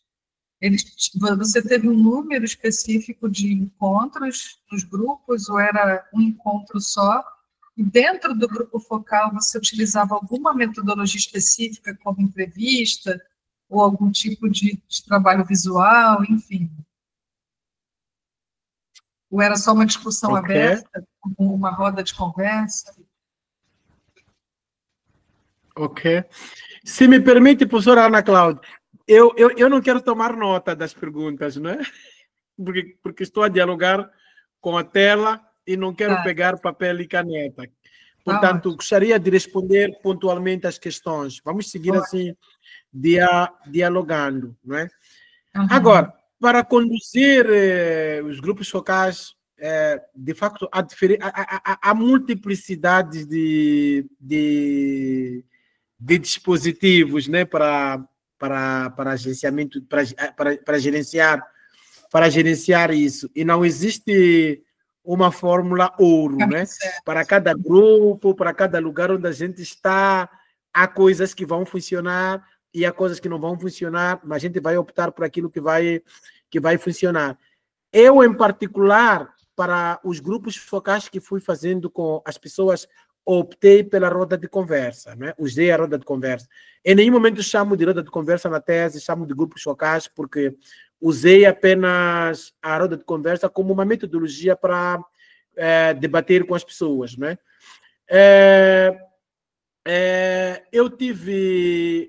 Eu não estou a ler a tese neste momento, não sei dizer onde é que tive 2, onde é que tive 1, mas andei em 3 províncias, mas se for necessário, depois cada um pode consultar na tese, porque tenho lá uma tabela, como não tenho a tese aberta aqui agora, fechei quando estávamos a falar.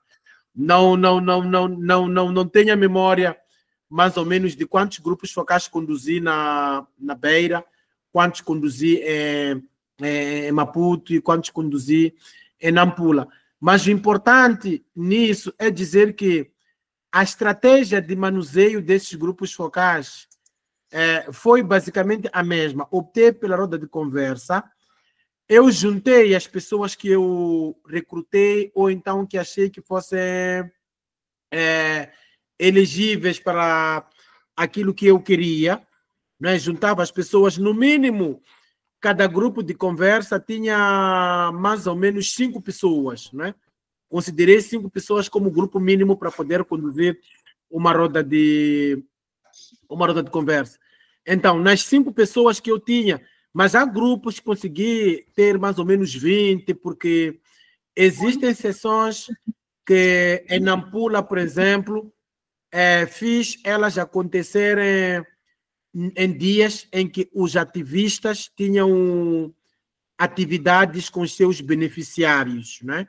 Eu não sei se entendem isso, porque trata-se de um grupo de pessoas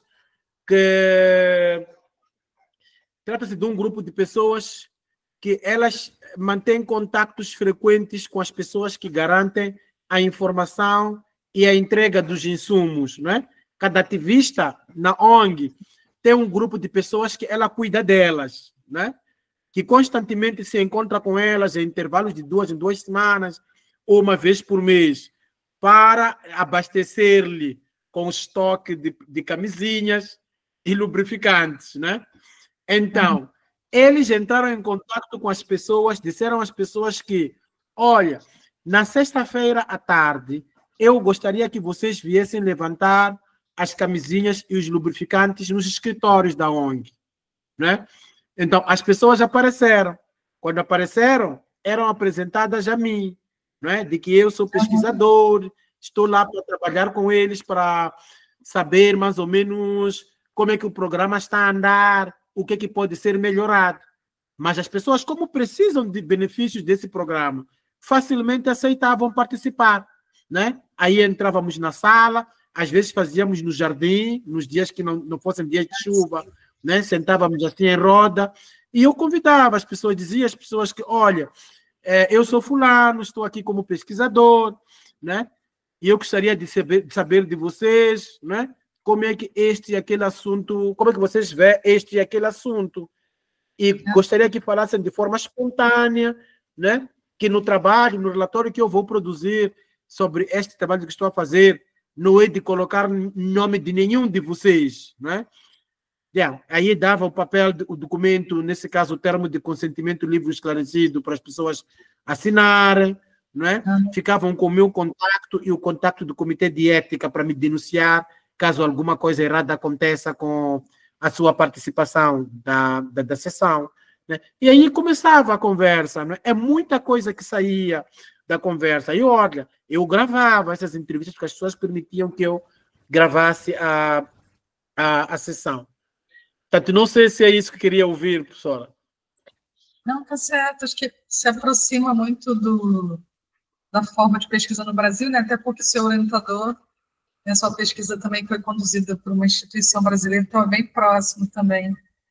Depois, se eu tiver tempo no final, só fiquei com uma curiosidade em saber, uma vez de posse desses dados, né? Como é que isso contribuiu, né, para o trabalho na área da saúde. Mas eu acho que essa pode ficar para depois. Só mais uma pergunta, e eu faço para os alunos, né? Que eu fiquei bastante assim, impactada quando o senhor comentou que a questão da homossexualidade não ser crime, né, em Moçambique. Por outro lado, vem a questão, não é crime, mas também o Estado não protege, né, pessoas, homens que fazem sexo com outros homens, ou a questão, né, da orientação sexual relacionada, né, à homossexualidade. E aí eu fiquei pensando, né, que aqui no Brasil a gente tem uma série de políticas públicas, né, para trabalhar a proteção infanto-juvenil, adulta, enfim, no quesito da orientação sexual, e também a gente trabalha e protege a diversidade de uma forma geral, né, e a diversidade sexual está dentro também das políticas, enfim, nesse campo da proteção, né, e da promoção à diversidade. Ainda assim, a gente tem uma série de problemas relacionados às violências, né, ao grupo, às minorias e à população LGBT. E eu fiquei muito pensativa, né? Quanto a psicologia em Moçambique, ela tem um campo de trabalho enorme, né? Como é que o senhor vê isso? Como é que está a formação de psicólogos em Moçambique para atuação nessa área? Como é que o senhor vê isso? É interessante. Eu, há pouco tempo, adicionei a professora Ana Cláudia no grupo dos psicólogos de Moçambique, né? Foi sim. Agora, eu fiz de propósito adicionar-te naquele grupo. Tem algumas pessoas brasileiras naquele grupo. Ah, tá. Tem alguns professores brasileiros naquele grupo, não é? Professores brasileiros, tem uma professora da UNB, a Larissa Polejac, está lá naquele grupo a Marilda Castelar, da escola, aquela baiana da Bahia, a Escola Superior de Saúde, Medicina e Saúde Pública da Bahia, não é? E tem também um e outro, né? Tem uma professora de Pelotas, não é? Eu fiz de propósito colocar a professora lá naquele grupo. Por quê? Porque preciso que captem aquilo que aparece no grupo, e aquilo ajuda-vos a medir um pouco a forma como as percepções dos psicólogos moçambicanos sobre alguns fenômenos, não é? Eu sou o presidente da Associação de Psicologia de Moçambique. Em Moçambique não temos Em Moçambique não temos um conselho federal de psicologia, né? E não temos uma ordem dos psicólogos como em Portugal e em outros países. Temos apenas uma associação que já tem 20 anos, mais ou menos, né? E atualmente eu sou o presidente dessa associação, infelizmente. Agora, infelizmente. Agora, aqueles grupos, aquele grupo do WhatsApp que adicionei a professora Ana Cláudia, não é o único, em si tantos outros. É um grupo que eu criei, não tem nada a ver com a Associação de Psicologia de Moçambique, tá bom? Mas é um grupo que eu criei quando estava no Brasil a fazer doutorado. Eu queria manter a comunicação com os colegas psicólogos em Moçambique. E decidi criar um grupo de WhatsApp. Está ali. Está hoje com 400 e tal psicólogos, diferentes lugares de Moçambique. Agora, o que acontece naquele grupo? Decidimos que não vai passar piada ali, não é? Não vai passar piada. As pessoas devem passar informações que sejam úteis para os psicólogos, informações, situações que nos impactam, entre outras. Mas, Ana Cláudia, aquele grupo é bastante preconceituoso, né? É bastante preconceituoso. Sobre diferentes assuntos, já questões, inclusive individuais, que as pessoas não conseguem ser profissionais, né? Não conseguem ser profissionais. Vai poder perceber-se disso quando, com o desenrolar do tempo. À medida que surgem fenômenos em Moçambique, passam lá no grupo, você vê comentários que as pessoas fazem, que você nota que este comentário não é profissional, é pessoal e carrega muitos preconceitos sobre ele. E tu depois para e pergunta, o que é dessa pessoa com os seus pacientes? O que é dessa pessoa com os seus estudantes? Não é? Mas como hoje estamos a falar em particular sobre a população LGBT, importa dizer que há muito preconceito na classe dos psicólogos para com esta temática da homossexualidade. Não é? Inclusive expressões difíceis de entender, inclusive argumentos bíblicos circulam num grupo profissional. Naquele grupo em particular, poderá ver isso e avaliar sozinha e ver. A professora Marilda Castelar, da Bahia, uma vez chegou a conversar comigo, Augusto, e eu estou arrepiado pelo nível de preconceito na classe dos psicólogos aí. Gostaria de me oferecer para facilitar alguma formação, se for necessário, sobre como ser profissional, né? Sobre assuntos difíceis, né? Agora, o que eu estou a dizer é que o preconceito que a gente carrega da nossa cultura, dos nossos processos de construção como indivíduo, a gente não consegue colocá-lo na porta do trabalho quando vamos trabalhar como psicólogos. Portanto, é uma realidade. É uma realidade. É pouca gente que estuda sobre a homossexualidade em Moçambique, mesmo por razões de preconceito. Eu, quando fazia o meu mestrado em saúde pública na Faculdade de Medicina daqui da minha universidade, os meus professores, aqui em Moçambique somos poucos profissionais em cada área, entende, né? É por conta disso, quando você aparece como eu sou doutorado em psicologia, somos poucos doutorados em psicologia em Moçambique, acabo tendo mais tempo a fazer trabalho de gestão, trabalho administrativo, do que trabalho de pesquisa como tal, percebe? Por conta mesmo de sermos poucos e a maior parte do trabalho acaba vindo direto para nós, me entende? Vem direto para nós. Isto por se fazer, porque tem que ser você, Augusto, a fazer. E não outra pessoa. Porque quem é presidente da Associação de Psicologia é você. Tem que ser você a fazer e não outra pessoa. E as pessoas esquecem de que eu sou psicólogo, eu clínico, tenho que ter tempo de fazer a clínica, tenho os meus pacientes. Fora isso, tenho família. Sabes que o meu filho acabou me fugindo de casa esses dias. Diz que o pai não está aqui em casa para mim. Eu vou ficar aqui em casa sozinho fazer o quê? Eu vou para casa dos meus avós. Ele está um mês fora de casa porque, pronto. Eu só estou em casa com trabalhadores porque não tenho tempo de estar em casa para ser pai, né? Então, para dizer o que com isso? Que Eu estava para contar a história. Quando eu fazia o mestrado em saúde pública, em 2010, nas aulas, por exemplo, de diferentes disciplinas, os professores, quando entrassem na sala, perguntavam, na sala de aulas, perguntavam o que é que cada um estuda. Porque é importante que o professor tenha ideia do que é que cada um estuda, que é para as aulas também irem de encontro àquilo que as pessoas estão a estudar, que estão na turma.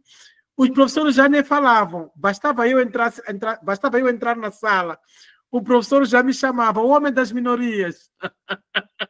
Nossa. A minha ausência na sala, o professor dizia, onde é que está o homem das minorias? Isso é preconceito, professora. Claro, com então, certeza. E não são todas as pessoas que estão preparadas para carregar isso, me percebe? Mas pronto, eu venci todo tipo de estereótipo e eu disse, eu quero pesquisar sobre isto, eu trabalho sobre isto, não importa o nome que as pessoas vão me dando, eu vou pesquisar sobre isso, percebe? Eu, quando fazia o meu doutorado, já estou a ir um pouco para a pergunta que me fez, quando fazia o meu doutorado, algumas pessoas me perguntavam, o que é que estás a pesquisar? Percebe? E eu falava aquilo que eu pesquisava e o meu grupo-alvo. Eu tenho pessoas daqui de Moçambique, inclusive dirigentes, altos dirigentes da minha universidade, quando perguntassem para mim o que estás a estudar, eu dizia o que estou a estudar. As pessoas diziam, com tantos problemas que o país tem, você vai se ocupar com a agenda das minorias sexuais? Percebe? De alguma forma, a gente até acaba sendo desqualificado por algumas pessoas. Sim. Me entende? As pessoas podem não falar diretamente para ti, mas eu tenho certeza que algumas pessoas em algum momento terão dito que aquele só sabe sobre as minorias sexuais. Não presta para isto, percebe? Então, há todo um conjunto de coisas que se configuram como barreiras no nosso percurso e que se você não é forte, você desiste e procura outro campo, né? Procura outro campo. Mas eu insisti que, na altura, eu trabalhava com este grupo, né? Eu disse, vou pesquisar sobre isto no meu mestrado, continuei com isto no meu doutorado. Eu estou na academia hoje, infelizmente, não há muito trabalho que eu faço atualmente agora com este grupo de grande volume, porque estou na gestão, no ensino superior e por aí, mas continuo sendo consultor disto. Quando há uma consultoria naquela ONG, convidam a mim sempre para fazer. Há um trabalho que a organização faz de preparação de pessoas influentes, né? Nós damos formação sobre questões de gênero e sexualidade para os magistrados, né? Para procuradores, para juízes, para professores sobre esta agenda. E aquela organização usa a mim para dialogar com este grupo, porque também sabe como é que é a classe dos juízes e procuradores, né? São pessoas com muito preconceito. Quando aparece uma pessoa com uma qualificação inferior à deles, né? Não escutam muito. Daí que servo como veículo para algumas coisas, né? Mas que eu sinto que podia, inclusive, dar mais se existíssemos muitos de nós aqui no país. Há uma questão que colocou também sobre como é que esse trabalho contribui para o campo da saúde. Contribui em grande medida. O meu trabalho é usado como referência também quando se pretende desenhar políticas, porque sou convidado, inclusive, para fazer parte de equipas quando querem desenhar algum programa, alguma estratégia que se dirige para esse grupo em particular.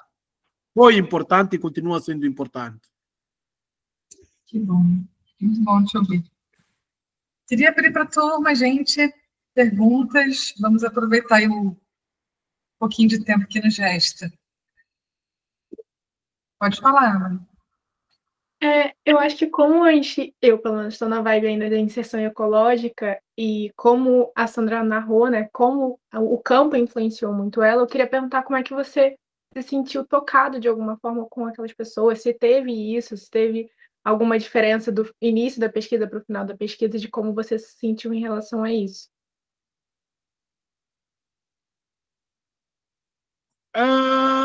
Em relação a isso, eu penso que não tive grandes problemas. Primeiro, tal como eu disse, não é? Primeiro porque eu, desde que voltei para a minha cidade capital, para Maputo, em 2009, eu trabalhei para a Associação Lambda, trabalhando em particular com este grupo em particular. Tanto o trabalho de pesquisa que eu fiz era o mesmo, colocar em prática aquilo que eu já vinha fazendo na organização. Eu era oficial de programas de saúde, também respondia pela área de apoio psicossocial. De alguma forma, muito antes de eu ir fazer o doutorado, eu já fazia as rodas de conversa com os ativistas nas cidades, nas províncias, por onde andasse para monitorar o programa que eu coordenava, não é? Portanto, eu já sentei várias vezes com os beneficiários sociais para avaliar, por exemplo, o trabalho que os educadores de pares faziam com eles. Daí que não foi diferente, na verdade. Não foi diferente, a única diferença é que o meu modo de estar com eles, já estava com eles como pesquisador. Há uma questão que vocês podiam me fazer. Eles me conheciam? Não, porque este grupo muda, né? Eu deixei de trabalhar na Lambda em 2013, mais ou menos, né? Saí, fui fazer o doutorado, a parte curricular. Quando voltei para fazer o trabalho do campo, já passavam 2 anos. O grupo dos beneficiários eram outros, não eram as mesmas pessoas que eu conhecia nas províncias naquela altura.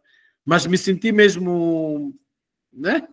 Como psicólogo, eu trabalho mais com grupo, não é? E é a coisa que eu sei fazer melhor, não é? Daí que achei uma coisa agradável, não é? É raro, mas encontrar um pesquisador que diga eu tenho prazer com daquilo que eu faço, e é isso mesmo que foi comigo. Entendi. Outra pergunta só, porque eu nunca tinha ouvido falar desse termo antes, de educador de pares. Como é que funciona isso? São pessoas que já fazem parte dessa comunidade, eles já estão inseridos? Como funciona? Isso. O que é educador de par? Ou por outra, educador de par é uma figura dentro de uma estratégia que a gente chama de estratégia de educação de pares. A estratégia de educação de pares privilegia a questão de, dentro das pessoas da mesma comunidade, pessoas que partilham as mesmas características, os mesmos interesses, nós captamos pessoas que vão ser facilitadores de informação para com os seus pares, não é? Portanto, vou dar um exemplo. A Ana é a analista que colocou a questão, não é? Quem foi que colocou a questão? Foi a Fui Ana. eu, Sim, a Ana Liz, por exemplo. A Ana Liz é estudante da Universidade Federal Rural do Rio de Janeiro. É menina naquela universidade. Havendo necessidade de se criar um programa específico que ajude vocês a melhorarem o conhecimento e o comportamento sobre um assunto específico que afeta as mulheres estudantes daquela universidade, é fácil tomar algumas pessoas da sua universidade que sejam colegas vossos, serem preparadas para serem elas que vão levar a informação para vocês na vossa linguagem, né? E dentro daquilo que é o círculo que são as redes de socialização, do que trazer uma pessoa de fora que vocês não a conhecem, que vocês não têm facilidade de conversar, de contato com ela. Portanto, a estratégia de educação de pares é mesmo esta oportunidade que a gente tem de poder utilizar, né, como veículo as pessoas que são do mesmo grupo, partilham das mesmas características, né? Vocês têm uma linguagem própria e códigos próprios de interação entre vocês, né, no vosso grupo. Daí, quando a gente usa pessoas que conhecem isso, a probabilidade de a gente alcançar sucesso é maior. Não é? Não sei se respondi a sua pergunta. Respondeu sim. Muito obrigada, professor.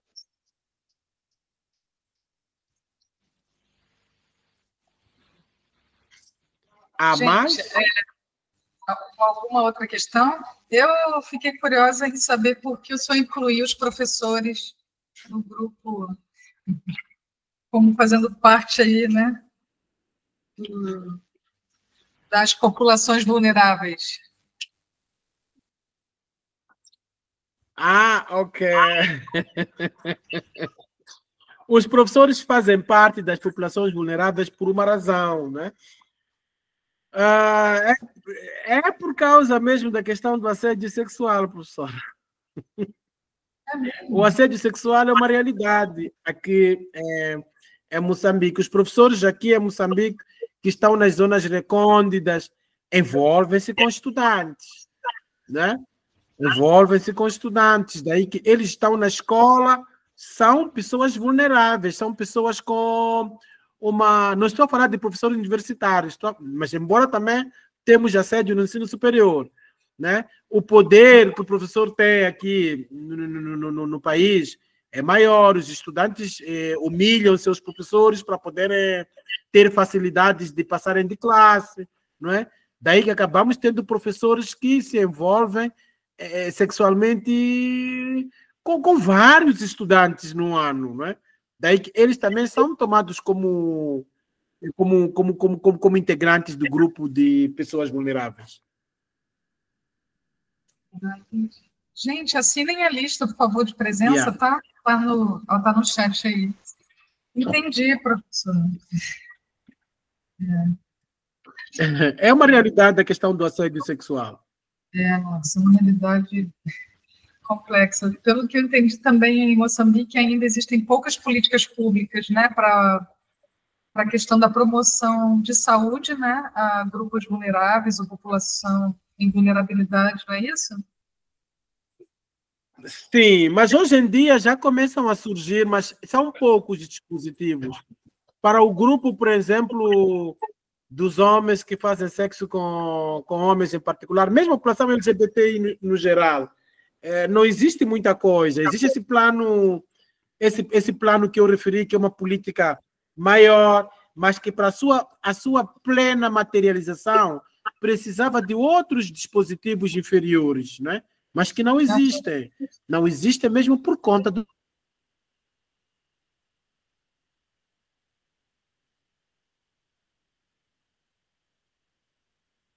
Travou, né, gente? Sim, os maiores, que são os maiores patrocinadores, né, do programa de saúde e HIV em Moçambique, acabam impondo, né, que para poderem ter o nosso dinheiro, devem garantir a inclusão desta população, por exemplo, né? Mas não há um compromisso político cerrado, porque se existisse um compromisso político sério, selado, haveria também a questão de dar direito, por exemplo, à criação das organizações, dessas populações, para poderem fazer trabalho sistemático, formalmente organizado, não é? Yeah. E para a gente terminar, professor, ficou uma curiosidade também. Existe um código de ética na associação que você é o presidente? Associação de Psicólogos Moçambicanos? Portanto, nós ainda não temos um código de ética para o exercício da psicologia em Moçambique, mas designamos uma comissão para fazer um trabalho acerca. Por quê?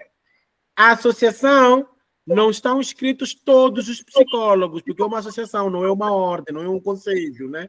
Portanto, ninguém é obrigado. Nós protegemos os psicólogos que estão afiliados à associação. Daí que podemos fazer um exercício de criar um código de ética, mas é um código que vai ser limitado aos membros da associação. Entendi. Bastante coisa para construir. Professor, continuamos na próxima aula. Muito bom, obrigada, professor. Foi muito bom te ouvir. Obrigada, pessoal. Até semana que vem, então. Espero ter alcançado a expectativa, não é? Foi muito bom. Para mim foi maravilhoso e creio que para os alunos também. Aprendemos Obrigada, muito. professor. Foi ótimo. Até na próxima aula. Vamos conversar sobre a cartografia. Tá, joia. Obrigada. Obrigada, professor. Foi uma ótima aula. Obrigado.